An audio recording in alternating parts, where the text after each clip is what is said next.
ایک واقعہ سناتا ہوں، امام احمد بن حنبل رحمہ اللہ ایک مرتبہ سفر کر کے بغداد سے کہیں اور گئے حدیث جمع کرنے. اس بستی میں گئے، حدیث کو سنا، وہاں سے نکلے. یہ وہ زمانہ نہیں تھا کہ ہوٹلیں وغیرہ رہتی تھی، آسانی سے ملتی تھی. جب بستی سے نکلے تو مسجد میں سوچا آرام کرنے کا موقع ملے گا، مسجد رات میں بند کر دی گئی کسی وجہ سے. اب سوچا کسی کے پاس جا کے رہو، تو کوئی پہچان کا بستی میں تھا نہیں. اب صبح نکلنا تھا.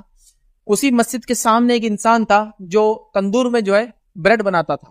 عربوں کے اندر یہ زمانے سے ایک سسٹم رہا کہ روٹیاں باہر ہی بنتی تھی، سالن گھر میں بناتے تھے، بریڈز وغیرہ تندور لگتے تھے. وہاں بس کامنلی گھروں میں بنتی ہے، لیکن وہاں سسٹم ہی تھا اس زمانے میں. وہ بریڈ بنا رہا تھا تندور کے اندر، اور اس کا رات کو صبح کا بزنس تھا تو رات میں بھی دکان چالو تھی. اس نے کہا لگتا ہے تم مسافر ہو، یہاں رک جاؤ، کوئی مسئلہ نہیں، میں تو رات بھر یہاں کام کرتا ہوں، پھر صبح چلے جانا یہاں سے نکل کر. کہا ٹھیک. تو جب وہ تندور میں روٹی ڈالتا بریڈ بنا کے، تو وہ استغفر اللہ پڑھتا رہتا، کنٹینیوس ورد کرتا استغفار کا. تو امام احمد بن حنبل رحمہ اللہ نے اسے سوال کیا، کیونکہ دیکھا ایک آدمی کثرت سے استغفار کر رہا ہے، اس نے سوال کر لیا. کہا کہ اس استغفار کا تجھے کچھ فائدہ ہوا ہے آج تک؟ ابھی اس کو معلوم نہیں ہے کون ہے پوچھنے والا.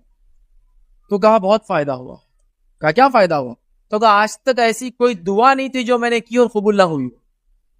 آج تک ایسی کوئی دعا نہیں تھی جو میں نے کی اور قبول نہ ہوئی. یہ استغفار کے فائدے یاد.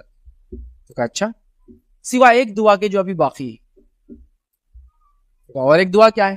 تو کہا اس دور کے ایک مشہور امام احمد بن حنبل، ان سے ملنے کی خواہش ہے میری، وہ اب تک پوری نہیں ہوئی. یاد.